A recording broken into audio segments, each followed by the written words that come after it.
Muchísimas gracias, Chema. A continuación va a intervenir Carmen Mate.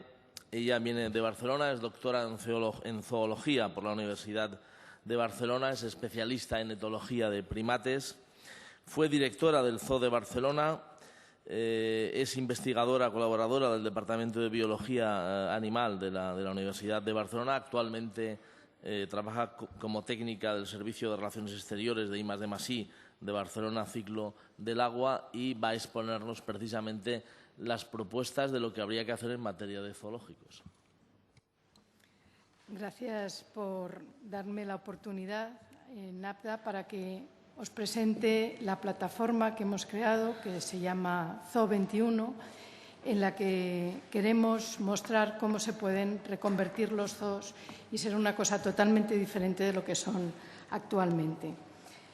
Cuando hablamos de zoo y de Zoo 21, recomiendo que entréis en la web Zoo 21, 21 con números romanos, .org.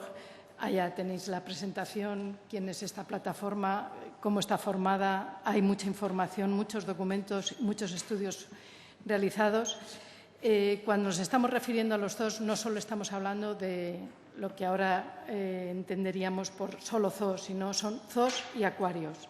Lo que pasa es que para simplificar siempre hablamos de zoos, pero la propuesta de reconversiones para zoos y acuarios, no solo para los zoos estándar o los parques zoológicos. ¿Qué es lo que pretende la plataforma Zoo 21? Definimos unos principios y proponemos un sistema para que se puedan reconvertir realmente estos zoos. ¿Y por qué hay que cambiar los zoos? Los zoos, en realidad, siempre han cambiado, siempre han evolucionado a lo largo del tiempo. El zoo que había en el siglo XVIII, incluso en el siglo XIX y a principios del XX, es totalmente diferente del zoo que queremos para el siglo XXI. Los factores de cambio en los zoos se han debido a dos. Fundamentalmente son los cambios de la situación histórica, estamos también en un cambio de una situación histórica, y a cambios en los valores culturales. Y estamos ahora mismo inmersos, y gracias a estas sesiones podemos hablar de que hay unos cambios en los valores éticos y de cómo se tratan a los animales, cómo debemos tratar a los animales. La sociedad está cambiando la percepción de los zoos gracias a estos grupos de presión de los derechos de los animales y del bienestar animal. Estos grupos de presión han provocado estos cambios en el manejo de los zoos, han provocado que a finales del siglo XX los zoos cambiaran también su estrategia y transformaran lo que eran a mediados del siglo XX como casas de fieras a que fueran parques zoológicos, a que se cambiaran las jaulas y ahora se hable de instalaciones, incluso que se hable de instalaciones naturalizadas y contextualizadas. No deja de ser una transformación epidérmica. Nosotros estamos proponiendo una reconversión mucho más profunda. Pero esto también ha mejorado inevitablemente las condiciones de bienestar de los zoos, de los animales que viven en los zoos, y nuestra propuesta no aboga por cerrar los núcleos zoológicos, sino por transformarlos.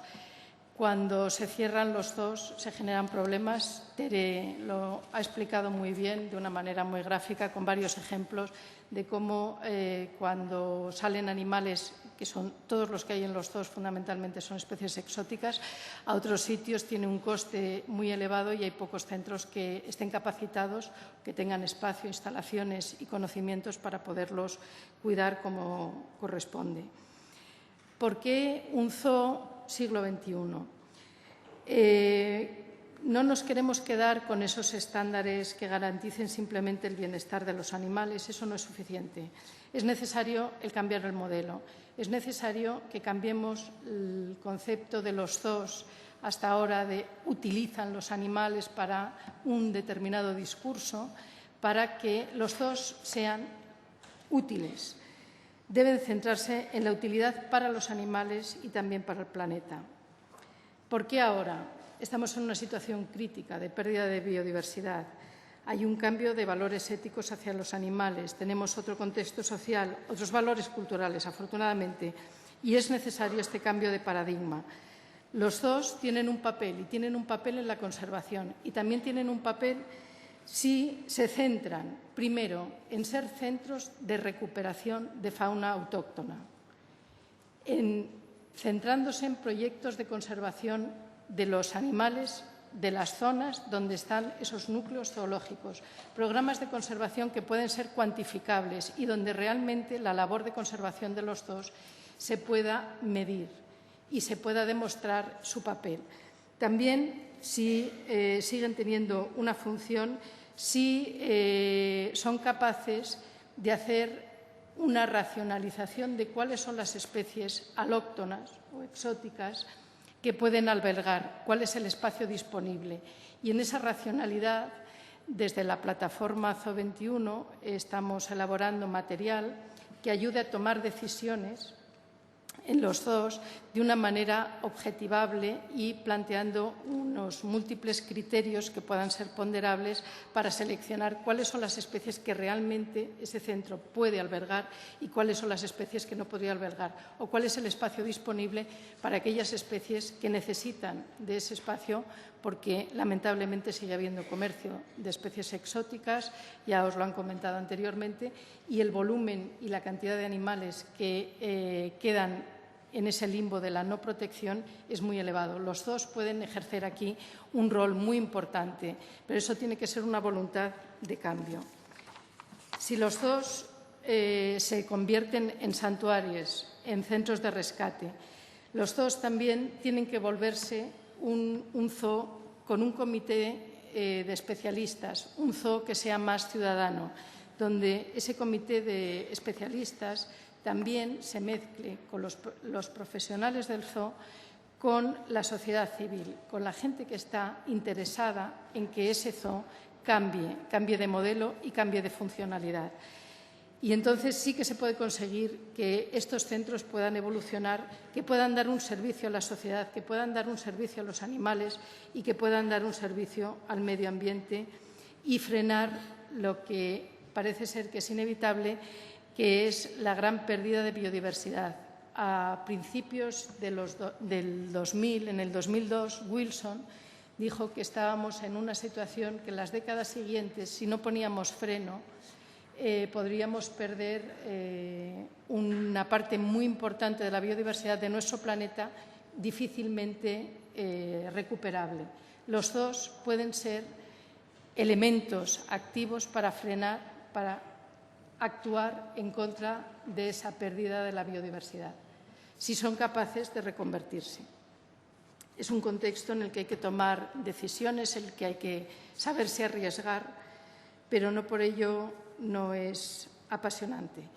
También es un zoo, el Zoo 21, es un zoo educativo, pero no en el discurso o en la trampa en la que, mostrando los animales enjaulados o en instalaciones más o menos naturalizadas, se da un discurso sobre la ecología, los hábitats y los ecosistemas. Eso no es necesario, nos lo acaba de demostrar Chema. Se puede utilizar sistemas virtuales para mostrar cosas mucho más complejas que no simplemente el animal allí encerrado. A través de la tecnología se pueden hacer simulaciones, se puede explicar de una manera mucho más comprensible y mucho más eficaz desde el punto de vista de adquisición de conocimientos, la relación entre las especies, las relaciones entre las especies en los ecosistemas, el problema de los hábitats cuando se fragmentan o cuando se degradan y cuando somos incapaces de frenar nuestro afán de colonizar y de no saber compartir el resto del planeta con otras especies que también están aquí. Por tanto, puede ser un zoo perfectamente educativo y que explique la complejidad de la ecología, probablemente con muchísimos menos animales de los que tienen ahora mismo los zoos o con otras especies diferentes de las que tienen ahora mismo los zoos.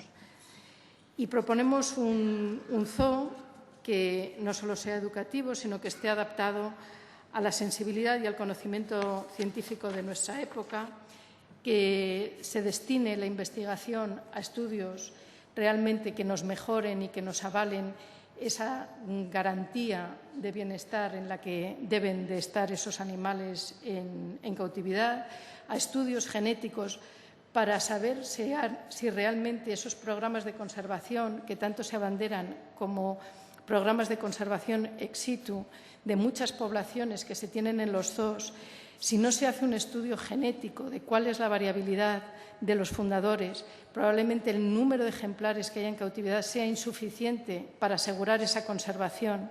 Conservar es asegurar que una especie, un hábitat, un ecosistema, unas poblaciones pueden perdurar en un plazo de tiempo largo. En biología de conservación, ese periodo de tiempo largo se está hablando de más de 200 años. Simplemente un ejemplo. En 5 especies de primates que están de cría en cautividad, en programas especiales de cría en cautividad en los zoos europeos y americanos, el número de ejemplares de esas 5 especies que están amenazadas es inferior a 80.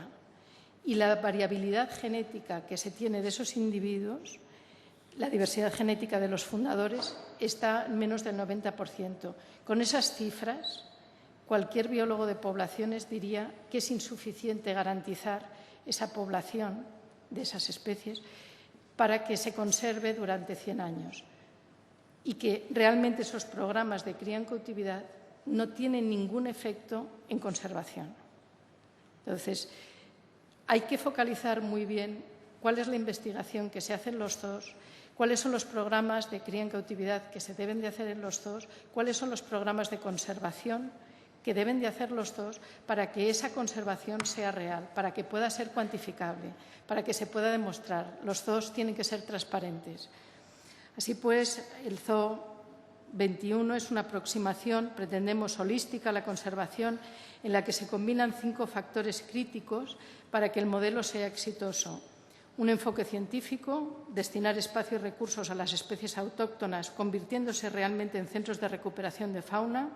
Un zoo ciudadano con un comité de especialistas de la sociedad civil junto con los profesionales del zoo. Un zoo educativo con programas en consonancia a los avances tecnológicos, igual que se ha modificado la educación y no enseñamos lo mismo. En la época agraria se enseñaban creencias, en la época industrial se daban conocimientos, en la era tecnológica tenemos que explicar valores, tenemos que explicar capacidades, tenemos que conseguir ser empáticos para entender esa complejidad en la que vivimos. Y un zoo más divertido porque puede ser mucho más interactivo y la interacción no será con los animales, la interacción será virtual. Gracias.